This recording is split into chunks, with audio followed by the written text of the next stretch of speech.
नमस्ते दोस्तों, MP live study में आपका स्वागत है। आज के इस वीडियो में हम लोग डिवीजन एंड इट्स प्रॉपर्टीज़ मतलब कि भाग एवं इसकी कुछ प्रॉपर्टीज़ को समझने की कोशिश करेंगे। मान लेते हैं कि हम किसी संख्या n में d से भाग देते हैं तो हमारा रिमाइंडर r आता है और यहाँ पे मान लेते हैं कि भागफल q आता है। ठीक है, तो हम इस d को डिवीज़र बोलते हैं। इस d को हम लोग बोलते हैं भाजक यानी कि डिवीज़र।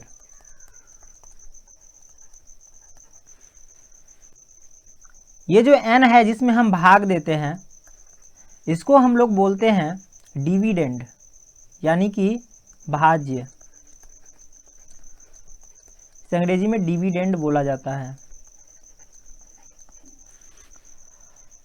और ये जो हमारा शेषफल है r, इसे हम बोलते हैं, अंग्रेजी में इसे बोलते हैं रिमाइंडर।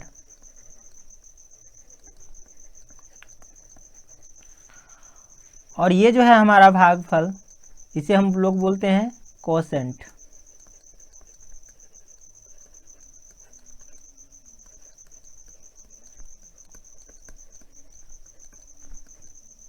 ठीक है, तो इसे हम लोग बोलते हैं डिवीज़र जिसका मतलब होता है भाजक। ये है हमारा डिविडेंड जिसका मतलब होता है भाज्य।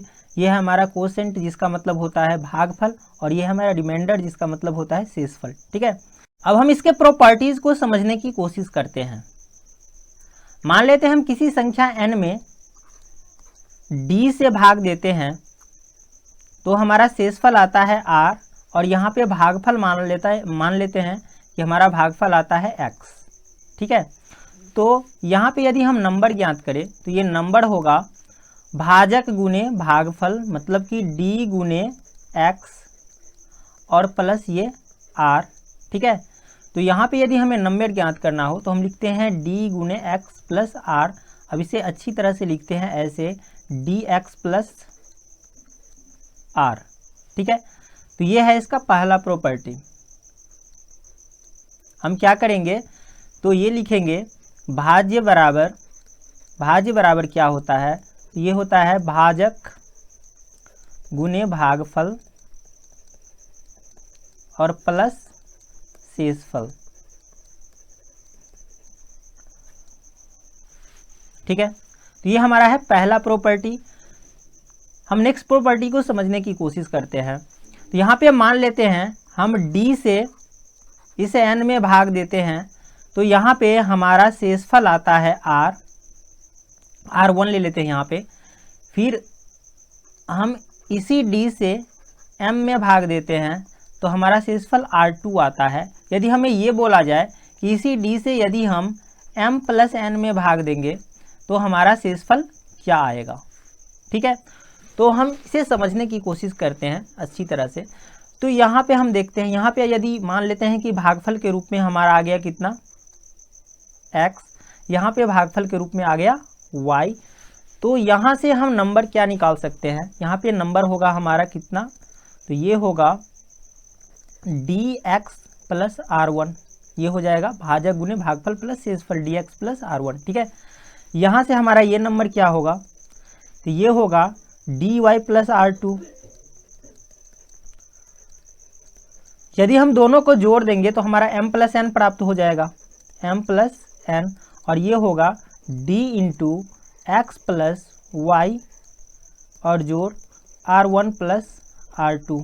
ठीक है, यदि इसमें हम d से भाग देते हैं, अब यदि इसमें हम d से भाग देते हैं तो ये तो d से कट जाएगा। अगर हमें रिमाइंडर निकालना है तो हमें क्या करना पड़ेगा, तो इस दोनों को जोड़ के d से भाग दे के रिमाइंडर ज्ञात करना होगा। ठीक है, तो हम क्या करेंगे r1 और r2 को जोड़ के d से भाग दे के रिमाइंडर ज्ञात कर लेते हैं। ठीक है, यहाँ पे एग्जाम्पल ले लेते हैं। मान लेते हैं कि हमने यहाँ पे d से किसी संख्या, यहाँ पे d ले लेते हैं, मान लेते हैं कि 15 से हमने किसी संख्या n में भाग दिया तो यहाँ पे हमारा शेषफल आया 12। फिर हमने 15 से किसी संख्या m में भाग दिया तो हमारा शेषफल यहाँ पे आया 10। अब यहाँ पे 15 से हमने m प्लस n में भाग दिया तो हमारा शेषफल क्या आएगा, तो हम क्या करेंगे 12 और 10 को जोड़ देंगे, कितना हो जाएगा, ये 22 हो जाएगा। और इसमें हम 15 से भाग देकर चेक करेंगे, तो इसमें 15 से भाग देंगे तो ये हमारा 7 हो जाएगा हमारा शेषफल। ठीक है, तो यहाँ पे हमारा शेषफल 7 हो जाएगा, ये हमारा रिमाइंडर हो जाएगा कितना, 7। तो इसी तरह से मान लेते हैं हमने क्या सीखा यहाँ पे पहला प्रॉपर्टीज में, कि अगर मान लेते हैं हमने यहाँ पे 20 से किसी संख्या n में भाग दिया तो हमारा शेषफल कितना आया, 5। फिर हम 20 से किसी दूसरी संख्या m में हमने भाग दिया तो हमारा रिमाइंडर कितना आया, तो यहाँ पे 19 आया। ठीक है, तो यदि हमें ये बोला जाए कि 20 से यदि हम m + n में भाग देते हैं तो हमारा रिमाइंडर कितना आएगा। ठीक है, तो हमें क्या करना है, तो इस दोनों रिमाइंडर को जोड़ देना है और 20 से भाग देकर चेक कर लेना है। ठीक है, तो हम 19 और 5 को जोड़ेंगे तो यहाँ पे 24 होगा। यहाँ पे अगर हम 20 से भाग देंगे तो हमारा रिमाइंडर आ जाएगा कितना, 4। ठीक है, तो हम नेक्स्ट प्रॉपर्टी को समझने की कोशिश करते हैं। मान लेते हैं हम किसी भाजक d से यदि n में भाग देते हैं, किसी संख्या n में भाग देते हैं तो हमारा शेषफल आता है r1, एवं इसी भाजक d से हम किसी दूसरी संख्या m में भाग देते हैं तो हमारा शेषफल आता है r2। तो हमें ये ज्ञात करने के लिए बोला जाए कि यदि हम d से m गुने n में भाग देंगे तो शेषफल कितना आएगा। तो इसके लिए हम क्या करते हैं, तो यहाँ पे सबसे पहले मान लेते हैं कि d से हमने n में भाग दिया तो हमारा यहाँ पे भागफल x आ रहा है, और यहाँ से d से m में भाग दिया तो भागफल y आ रहा है। तो अब हम यदि n को लिखेंगे तो n = होगा dx और प्लस ये r1, और यहाँ पे m = होगा, ये होगा dy, d गुने y और प्लस यहाँ पे होगा r2।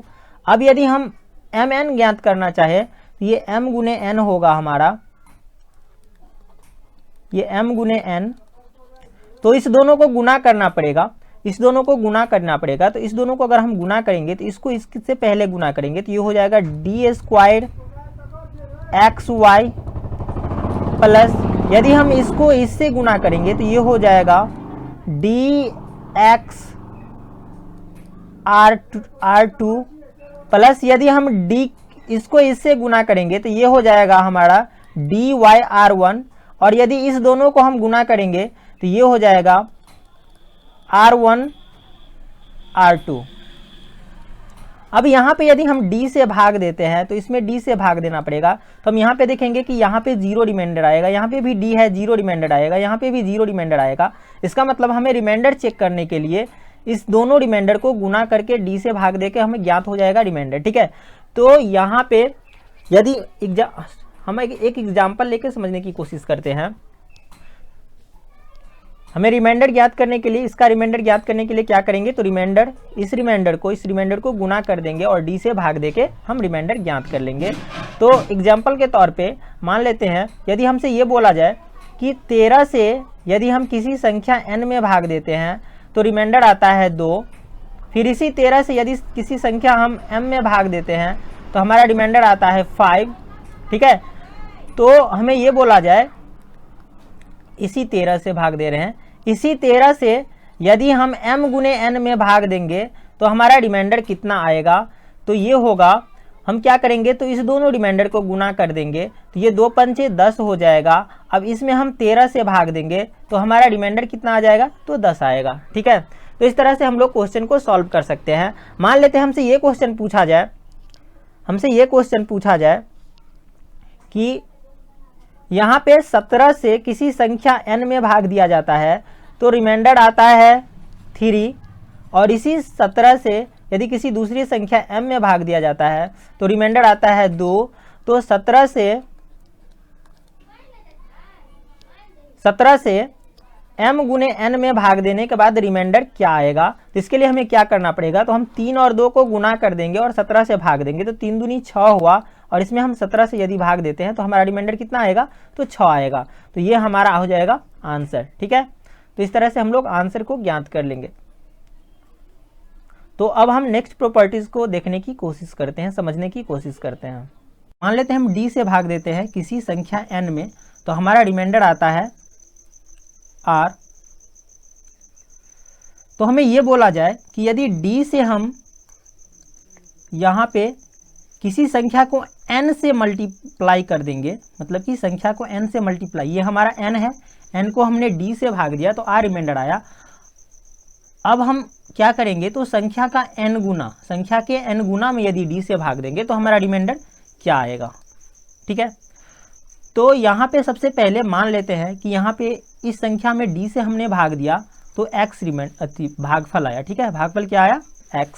तो यहाँ पे हम संख्या को क्या लिख सकते हैं, n equal to dx plus r, ये लिख सकते हैं। ठीक है, अब हमें ये नंबर लाना है तो हम क्या करेंगे, दोनों ओर n से मल्टीप्लाई करेंगे तो ये हो जाएगा n dx प्लस ये nr। ठीक है, अब यहाँ पे हम अगर d से भाग देते हैं, यहाँ पे अगर हम d से भाग देते हैं तो यहाँ तो d कट जाएगा और यहाँ पे हमारा रिमाइंडर 0 आएगा। मतलब कि यदि हमें रिमाइंडर ज्ञात करना हो तो हमें ये देखना होगा, मतलब कि n से r को मल्टीप्लाई करना होगा और उसके बाद d से भाग देकर चेक करना पड़ेगा। मतलब कि हमने यहाँ जिस नंबर से मल्टीप्लाई किया उस नंबर को यहाँ पे रिमाइंडर से मल्टीप्लाई करके हम d से भाग देकर रिमाइंडर निकाल सकते हैं। एग्जाम्पल के तौर पे यहाँ पे मान लेते हैं कि हमने 15 से किसी संख्या में भाग दिया तो हमारे पास 12 रिमाइंडर आया। ठीक है, तो यदि हम 15 से यहाँ पे दे देते हैं 5n, 6n दे देते हैं, 6n में यदि हम भाग देंगे तो कितना रिमाइंडर आएगा। ठीक है, तो यहाँ पे हमें क्या करना है, यहाँ पे हमने 6 से गुना किया तो इसको भी 6 से गुना कर देंगे तो ये हो जाएगा 12 छक्के 72, 12 छक्के 72। और इसमें हम 15 से भाग देकर देखेंगे तो 15 चौका 60 होगा, हमारे पास रिमाइंडर कितना आ जाएगा, फिर 12 आ जाएगा। ठीक है, उसके बाद यहाँ पे मान लेते हैं कि हम 15 से यहाँ पे एक दूसरी संख्या से ले लेते हैं। मान लेते हैं कि हम यहाँ पे 12 से किसी संख्या n में भाग देते हैं तो हमारे पास रिमाइंडर आता है 10। तो यहाँ पे बोला जाए 12 से यदि हम 8n में भाग देंगे तो रिमाइंडर कितना आएगा। तो यहाँ पे हमने 8 से गुना किया तो ये रिमाइंडर को भी 8 से गुना कर देंगे तो ये हो जाएगा 10 अट्ठे 80। अब हम क्या करेंगे, तो 80 में 12 से भाग देकर देखेंगे। ठीक है, तो क्या होगा, 12 छक्के 72, तो यहाँ पे हमारा रिमाइंडर कितना आ जाएगा, तो 8। ठीक है, तो यहाँ पे सही आंसर कितना आ जाएगा, 8। तो इस तरह से हम लोग क्या कर सकते हैं, तो क्वेश्चन को सॉल्व कर सकते हैं। अब इसके नेक्स्ट प्रॉपर्टी को समझने की कोशिश करते हैं।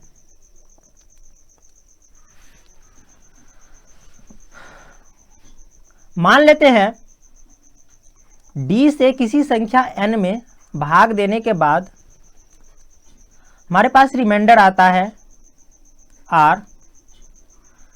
तो यदि हमें ये बोला जाए कि d से n के स्क्वायर में भाग देंगे तो रिमाइंडर कितना आएगा। तो यहाँ पे सबसे पहले मान लेते हैं कि d से हमने n में भाग दिया तो रिमाइंडर r आया और यहाँ पे भागफल जो है हमारा x आ रहा है। तो हम क्या लिखेंगे, नंबर बराबर n बराबर dx और प्लस यहाँ पे r। अब हमें क्या लाना है, तो n का स्क्वायर, तो इसका स्क्वायर करेंगे तो ये हो जाएगा n स्क्वायर और इसका स्क्वायर करेंगे तो ये हो जाएगा d square x square plus 2drx और प्लस यहाँ पे r का स्क्वायर। अब इसमें यदि हम d से भाग देते हैं तो हम यहाँ पे देखते हैं कि यहाँ पे d से पूर्ण रूप से भाग लग जाएगा तो यहाँ पे रिमाइंडर 0 आएगा। यहाँ पे भी d है तो यहाँ भी रिमाइंडर 0 आएगा। यानी कि हमें रिमाइंडर चेक करने के लिए, ठीक है, r के स्क्वायर को देखना पड़ेगा, मतलब कि r के स्क्वायर में d से भाग देकर चेक करना पड़ेगा।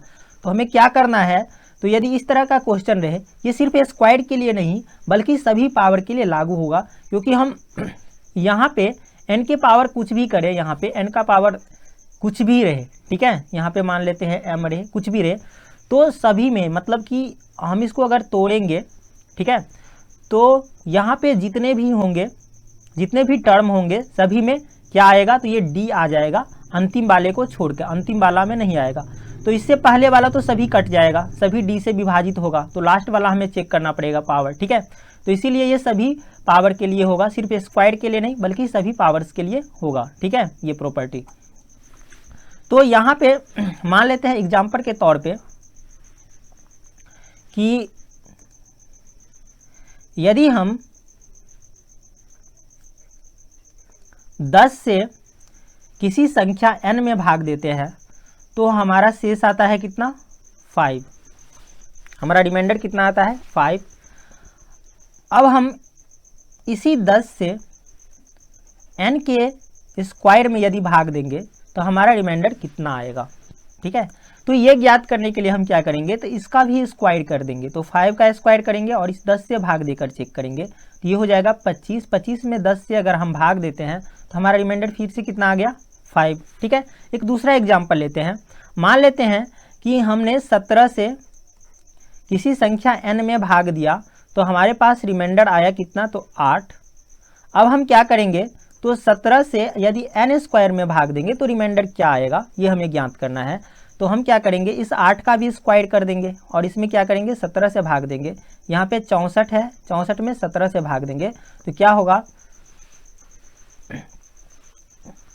17 तिया 51, यहाँ पे लगेगा 51 और हमारे पास रिमाइंडर कितना आएगा, तो 13, ठीक है।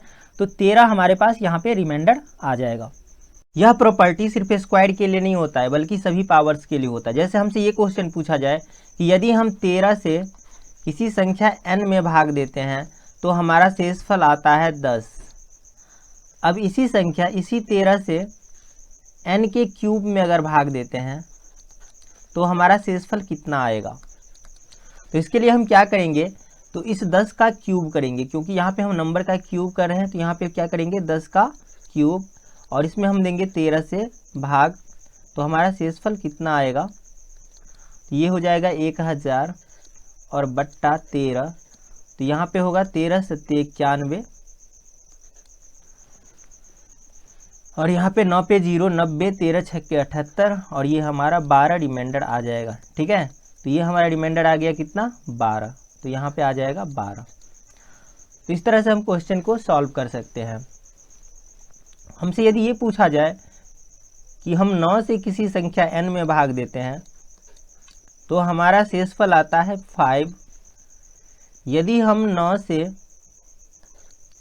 n के पावर 4 में भाग देंगे तो हमारा रिमाइंडर कितना आएगा, ठीक है। तो हम क्या करेंगे, यहाँ पे 5 का पावर 4 कर देंगे और इसमें 9 से भाग देंगे, ठीक है, क्योंकि यहाँ पे पावर 4 कर रहे हैं तो हम रिमाइंडर में पावर 4 कर देंगे और 9 से भाग देंगे।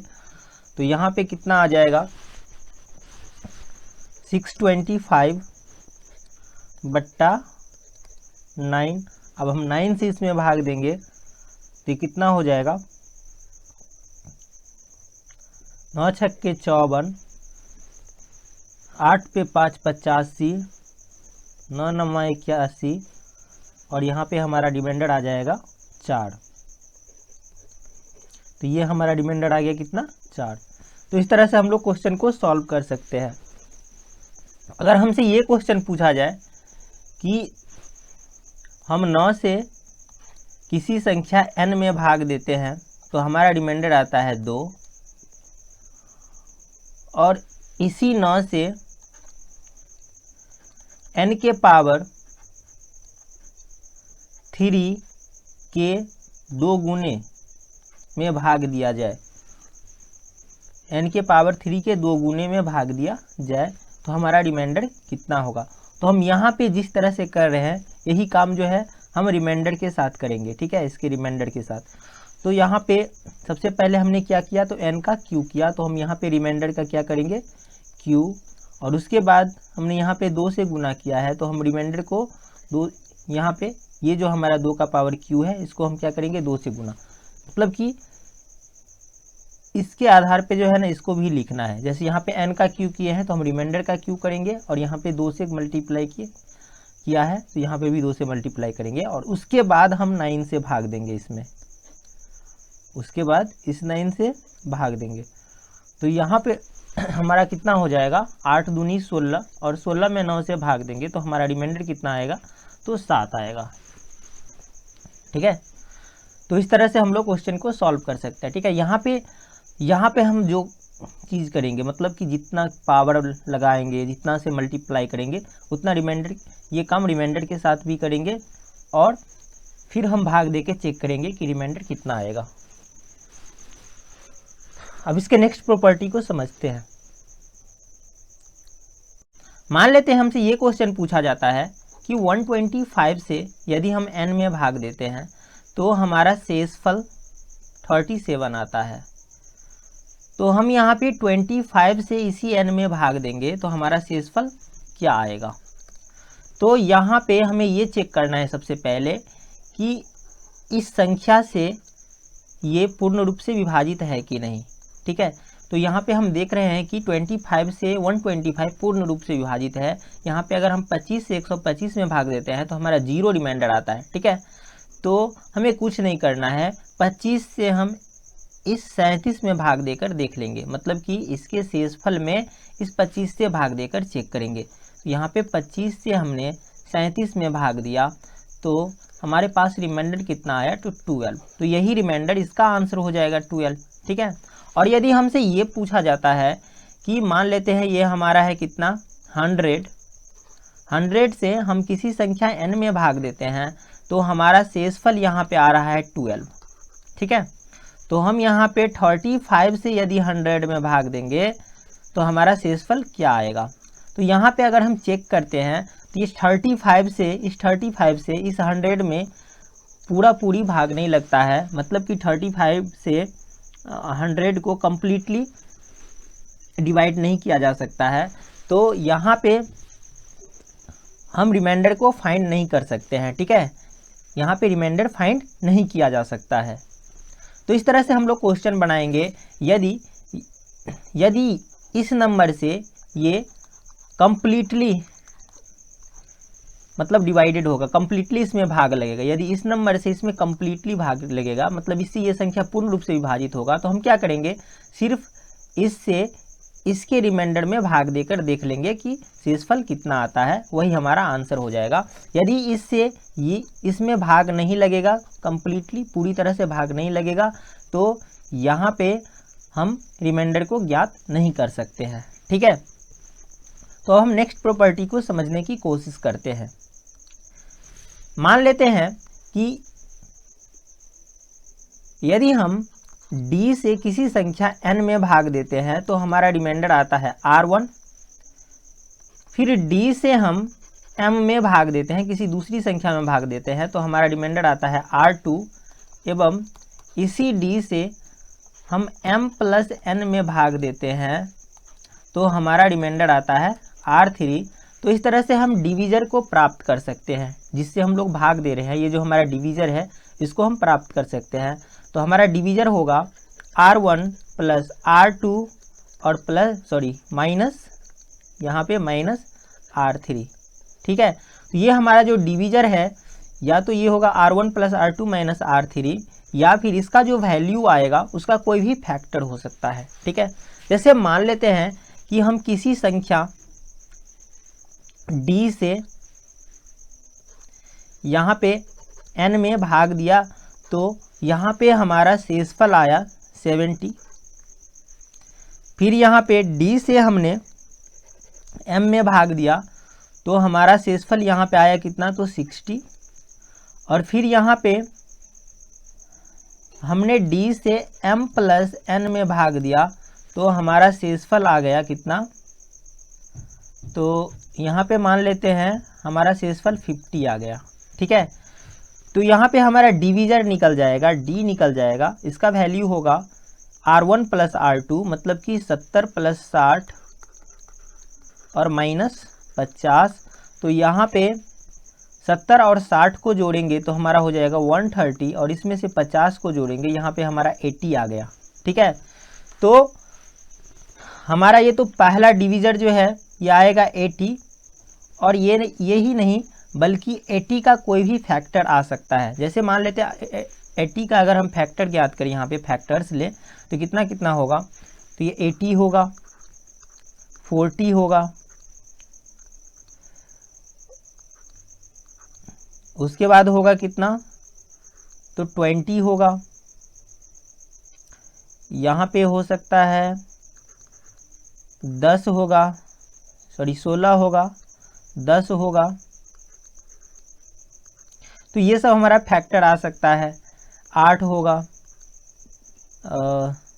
5 होगा, 4 होगा, 2 होगा, और कोई भी फैक्टर जो होगा हो सकता है। ठीक है, तो यहाँ पे मतलब कि 80 का कोई भी फैक्टर जो है ना हमारा क्या हो सकता है, डिवीजर हो सकता है, बशर्ते कि होना क्या चाहिए, तो ये हमेशा R1, R2 और R3 से मतलब कि बड़ा होना चाहिए। जैसे यहाँ पे ये क्वेश्चन है हमारा, तो यहाँ पे हमारा 80 आ रहा है, पहला डिवीजर आ रहा है 80, और 80 का कोई भी फैक्टर डिवीजर हो सकता है, बशर्ते कि वह इस सभी से बड़ा होना चाहिए, 70 से, 60 से, 50 से। ठीक है, तो यहाँ पे 70 से, 60 से और 50 से सभी से बड़ा हमारे पास केवल एक ही है, और ये क्या है, तो 80 है। तो इस तरह से 80 है। ठीक है, तो इस तरह से हमारा ये जो है सभी ये कट जाएगा। ठीक है, इसमें से कोई भी नहीं होगा। ठीक है, तो हमारा सही आंसर हो जाएगा यहाँ पे 80। मान लेते हैं D से हम किसी संख्या n में भाग देते हैं तो हमारा शेषफल आता है 39। अब D से हम m में भाग देते हैं तो हमारा शेषफल आता है 33। अब इसी संख्या, इसी D से हम यदि m प्लस n में भाग देते हैं तो हमारा शेषफल आता है 19। तो यहाँ पे हम डिवीज़र निकाल सकते हैं, तो ये हमारा डिवीज़र होगा 39 प्लस 33 और माइनस 19, तो यहाँ से ये हो जाएगा 72, और इसमें से 19 को घटाएंगे तो ये हमारा हो जाएगा कितना, 53। तो इस तरह से हम लोग डिवीज़र याद कर सकते हैं। ठीक है, तो आज की वीडियो में बस इतना ही, और इस कॉन्सेप्ट पे आधारित जितने भी क्वेश्चंस होंगे जो प्रीवियस एग्जाम में पूछे गए हैं, जितने भी इम्पॉर्टेंट क्वेश्चन है, उसे हम नेक्स्ट वीडियो में सॉल्व करने की कोशिश करेंगे। तो अगर यह वीडियो आप लोगों को पसंद आया तो वीडियो को लाइक कीजिए, शेयर कीजिए तथा हमारे चैनल को सब्सक्राइब कीजिए और बेल आइकन को निश्चित रूप से दबाइए ताकि नेक्स्ट वीडियो का नोटिफिकेशन सबसे पहले आप तक पहुंचे। Thank you.